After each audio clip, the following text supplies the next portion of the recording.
Pero natatakot po kami, Miss Criselda. Hindi po namin alam kung paano magsampa ng kaso. Paano po kahihiyan namin?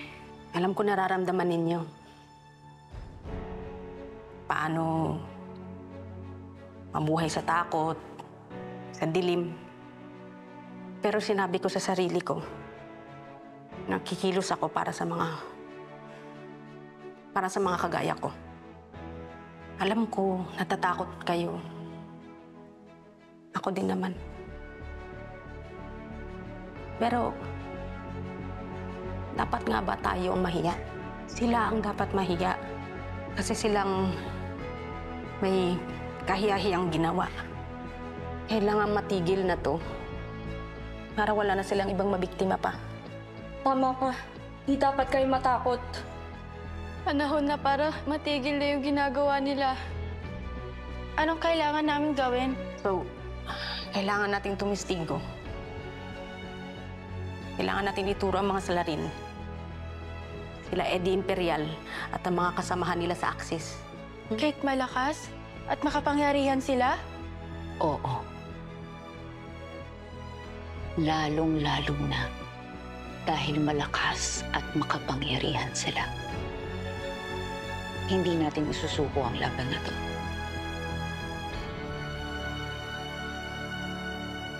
Mga beshi! May pumasok na balita.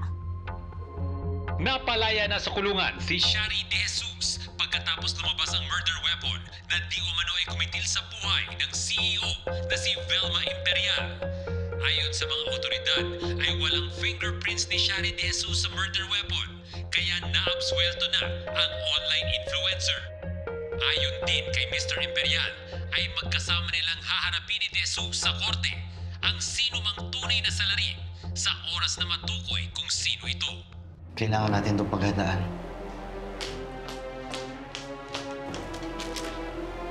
Kanina ko pa tinatawagan si Shari, hindi sumasagot.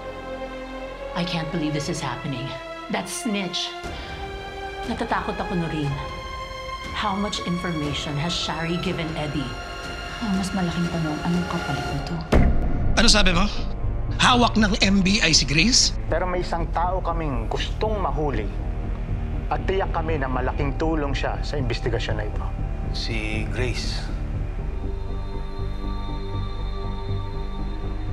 Kailangan ho namin siya matonton. Umasa kami na may hawak siyang malaking ebidensya laban kay Eddie. May good news ako. Nahuli na ng mga tauhan ko si Grace Biglamang. At mukhang willing siyang tumistigo. Sixto! Makinig ka. Hindi pwede magsalita ang babaeng yan. Ligpitin mo na yan. Siguraduhin mo! Bago niyo ako mababagsak, magkakapatayan muna tayo! Eddie! Eddie, ano ba nangyayari sa'yo? Bitiwan mo yan! What's happening with you? Ever since Velma died, you have been acting weird! Alam kong mahirap tanggapin na patay na si Velma. Velma is alive!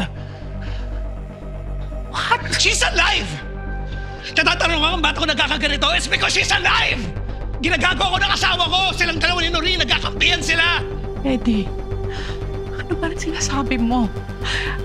You mean Velma resurrected from hell? Nagda-drugs ka ba? Ano ba? You're not listening to me!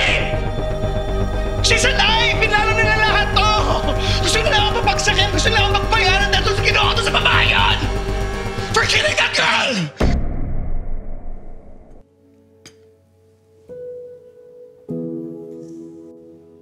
Complimentary chamomile tea clears the mind, calms the heart. Mukha ba akong hindi kalmado?